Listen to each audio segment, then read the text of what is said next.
quem não me conhece, eu sou a Letícia Saba, aqui do Estopa Lab, e hoje eu vou falar pra vocês sobre esse torno. Já aviso pra vocês que não é um vídeo patrocinado, eu quero dividir a minha experiência com essa aquisição que eu fiz aqui pra oficina do Estopa Lab, porque já tem uns 6 anos mais ou menos que nós não temos torno na oficina. Então eu tô estudando o torno, fazendo uns testes, e eu queria dividir com vocês tanto as características físicas aqui dessa máquina, que é incrível para marcenaria, quanto dos estudos que eu tenho feito. Então hoje vamos fazer 2 projetos no torno, um de compensado naval e um de madeira maciça machetado. Mas deixa eu dividir com vocês as características desse torno. Quando eu fiz as minhas pesquisas para comprar esse torno, eu tive um pouco de dificuldade de encontrar todas as informações em relação às máquinas. Então eu divido com vocês tudo que eu aprendi em relação a esse torno da Manrod, que é o 1236 MR 1236. Bora lá?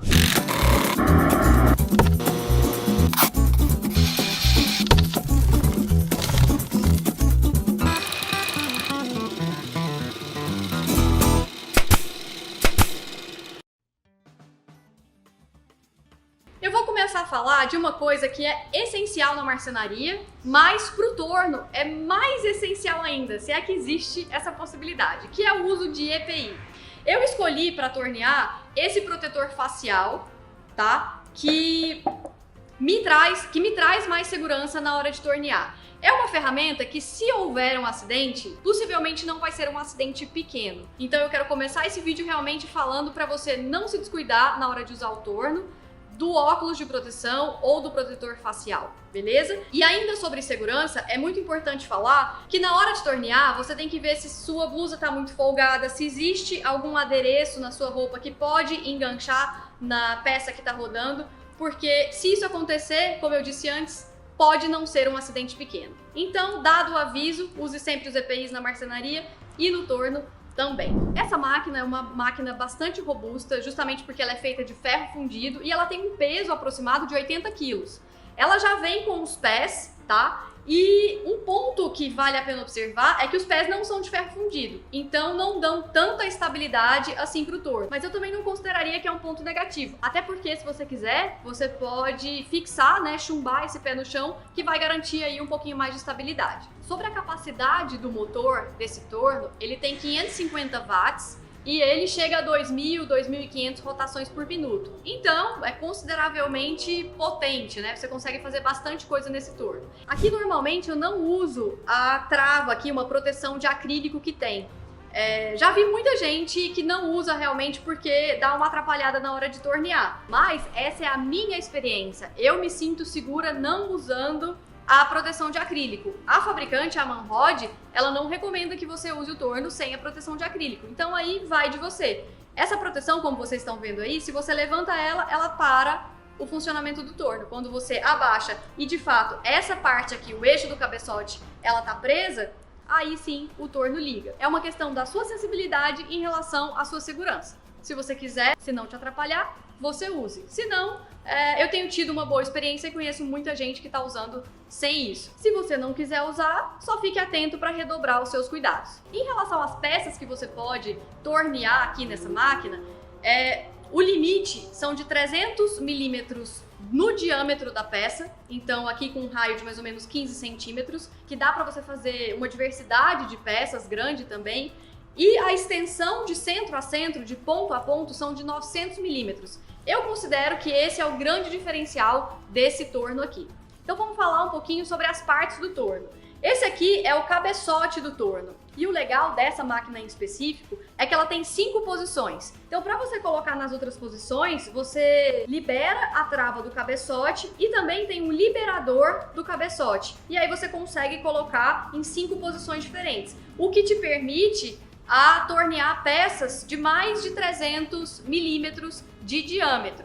Inclusive, ele tem uma extensão aqui no barramento, justamente para quando você girar o cabeçote, torneando a peça de frente para você, você consegue usar o apoio de ferramentas lá na extensão e consegue tornear a peça virada para você. Ele tem 10 velocidades diferentes e no botão de liga e desliga tem um botão de emergência para você desligar a máquina se você precisar. Muita gente não lê o manual das ferramentas, mas esse manual fala isso e eu já conversei também com um técnico da Manrod E para evitar qualquer risco aqui de você estragar o motor do seu torno, ele fala para sempre que você ligar o torno, ele está na velocidade mínima e aí você vai aumentando essa velocidade gradativamente. Quando você for desligar o torno, você tem que diminuir essa velocidade e depois desligar. Isso porque existe um risco de estragar o motor se você ligar o torno já na velocidade máxima ou na velocidade média para máxima. Desse outro lado aqui, a gente tem o cabeçote móvel, o volante, o eixo do cabeçote móvel com o contraponto e a trava do cabeçote móvel, que é o que você vai mover dependendo da peça que você estiver torneando. O apoio de ferramentas é composto por 3 partes. Então é a base de apoio das ferramentas, com uma alavanca de travamento, o braço de apoio e o suporte em si das ferramentas. Todas essas 3 partes tem travas e tem alavancas pivotantes.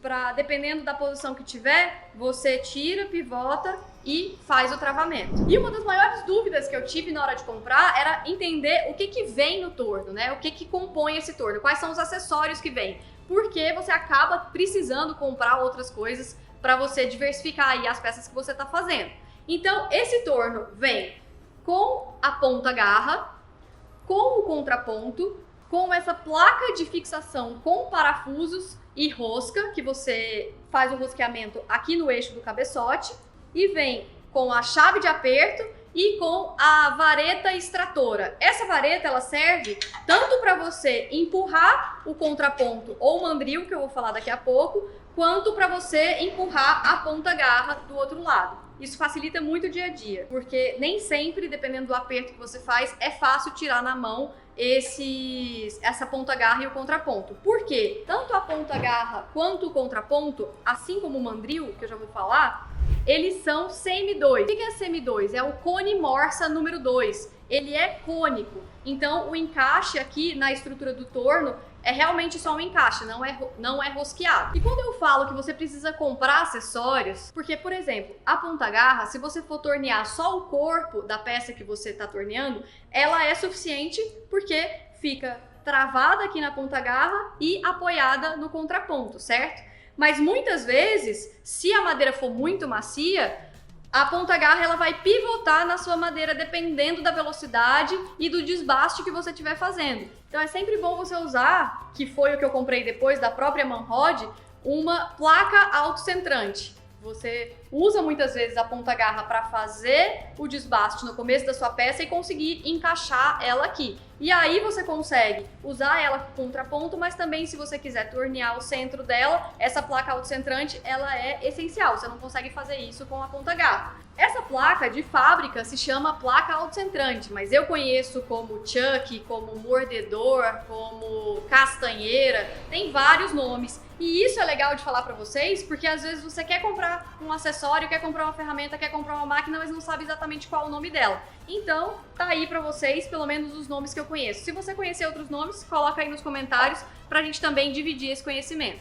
E um outro acessório que eu comprei, esse não é da Manrod, mas eu comprei uma haste CM2 que encaixa exatamente aqui, foi um mandril de aperto rápido. E ele é muito legal, vocês vão ver que no projeto, eu fiz o centro dele com a parafusadeira manual, porque eu ainda não tinha esse mandril, e a outra eu já usei o mandril. Então muitas vezes você usa Forstner e vai aumentando, você encaixa o mandril aqui, e aí você consegue desbastar o centro da sua peça muito mais facilmente do que se você fizesse isso na goiva. Então tem Forstner de até 70 milímetros para te ajudar. Muita gente que faz pilão, caneca, prato, usa essas Forstners grandes para poder fazer isso com o mandril. E de nada seria um torno se você não tiver boas goivas para trabalhar com ele. Então a minha sugestão, se você tem um torno parado ou você quer comprar um torno para começar a fazer trabalhos, a minha experiência tem sido testar as possibilidades da ferramenta. Então eu comprei o torno com os acessórios que eles vinham, já comprei mais 2 acessórios que eu acho que são essenciais para o uso e diversificação aqui dos produtos que eu tenho feito, dos estudos nas peças que eu tenho feito. E uma coisa super importante existem técnicas para o torno, mas também existe muito do seu jeito, como você se sente mais seguro para fazer, como você faz a empunhadura das goivas. Uma coisa legal de testar é sempre a altura aqui do apoio de ferramentas. Às vezes, dependendo do tipo do desbaste que você está fazendo, o ângulo de ataque do corte da sua goiva é diferente dependendo da altura que você usar o seu apoio de ferramentas. Então faça esses testes sempre com a velocidade baixinha, depois vai aumentando a velocidade. Sempre que você estiver torneando uma peça, para um pouquinho a máquina, ajusta novamente, vê se está tudo apertadinho para você não sofrer nenhum acidente. E falando em goivas, aqui no Stopalab a gente tinha umas goivas antigas, da época que a gente ainda tinha torno na oficina, mas eu adquiri essas goivas de um aço muito bom, salvo engano é um aço D6, do Mestre Ramos, lá de Campina Grande. Inclusive fazer um agradecimento aí pro Mestre Ramos, realmente essas goivas são muito boas. Eu comprei 4 goivas e tenho testado os desbastes delas aos poucos. Então tenho a cortador, tenho de desbaste, enfim. Então esse vídeo não é sobre as goivas em si, mas se vocês quiserem comentar aí sobre as goivas, a gente pode falar depois sobre a função de cada uma delas, tá? Essa, por exemplo, é uma goiva de perfilar, tem uma afiação ótima, e se você não tiver uma goiva boa, uma goiva afiada de um aço bom, muito dificilmente você vai fazer um trabalho bom no torno, além de se tornar perigoso. Porque se a sua goiva tá cega, você não vai conseguir fazer o desbaste, você vai colocar mais força e a possibilidade da peça se desprender é maior. Então, bora seguir com o vídeo aí para vocês verem 2 peças que eu fiz. Uma delas, eu usei uma técnica lá do meu amigo Edson Oséias, do Tudo em Torno, e compartilhar aí um pouquinho com vocês toda a criatividade, toda a experiência que você pode ter com uma máquina como essa. Vamos lá?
Como vocês viram, eu estava preparando 2 peças, uma de madeira maciça e esse bloco colado aqui de compensado naval. O de madeira maciça é uma machetaria que já fiz, quando tornear vai ficar muito bonito, vocês vão ver esse resultado já já. E nunca tinha torneado compensado, já havia ouvido que realmente compensado não dá para tornear porque ele lasca. E aí eu fiz questão de continuar filmando para vocês, porque na verdade era um teste que eu estava fazendo e se desse certo já estava gravado aí para ser mais uma peça desse vídeo. E eu acho que vocês conseguiram perceber aqui que o compensado, ele lasca em uma das pontas, né? Como ele é laminado, quando ele pega na borda do laminado, ele levanta e realmente dá um grande tranco. Eu não recomendo que vocês torneiem compensado. Insisti aqui nessa ponta, vocês viram que eu comecei a fazer na peça toda e insisti aqui só na ponta, sempre com muita segurança, com o meu protetor aqui, para saber se realmente até qual limite ele iria, se daria para fazer ou não. Ele já tá praticamente redondo aqui,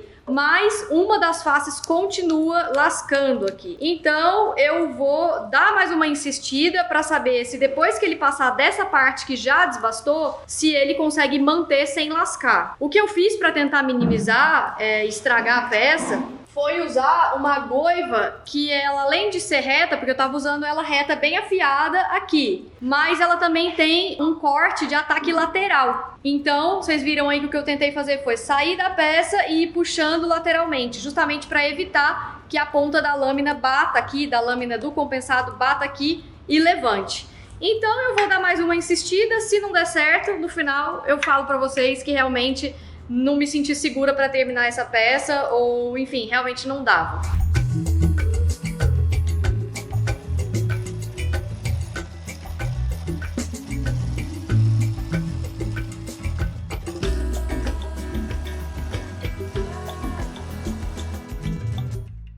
Como vocês viram aqui, valeu a pena dar uma insistida com muita calma, com muita cautela, fazendo o desbaste lateral, para não tomar tranco, não correr o risco de ter algum acidente aqui ou estragar a peça. Então aqui eu já consegui arredondar ela, eu vou eliminar essa parte que lascou muito para eu não ter que afinar mais a peça. Inclusive vai ficar melhor aqui pro que eu pensei em fazer. E eu vou usar uma técnica do Edson Oséias, quem não conhece vale muito a pena conhecer. Eu vou colocar aqui o card do vídeo que ele fez há mais ou menos uns 2 anos, de um pote que ele chamou de pote Sharpei. Então vocês já viram aí na miniatura do vídeo o resultado, mas o passo a passo de como fazer é muito legal, é muito criativo e eu quero testar com essa peça porque já vai ser uma peça diferente, né? Com as listras aqui do compensado e eu acho que essa técnica Sharpei do Edson Oséias vai cair muito bem aqui nessa peça.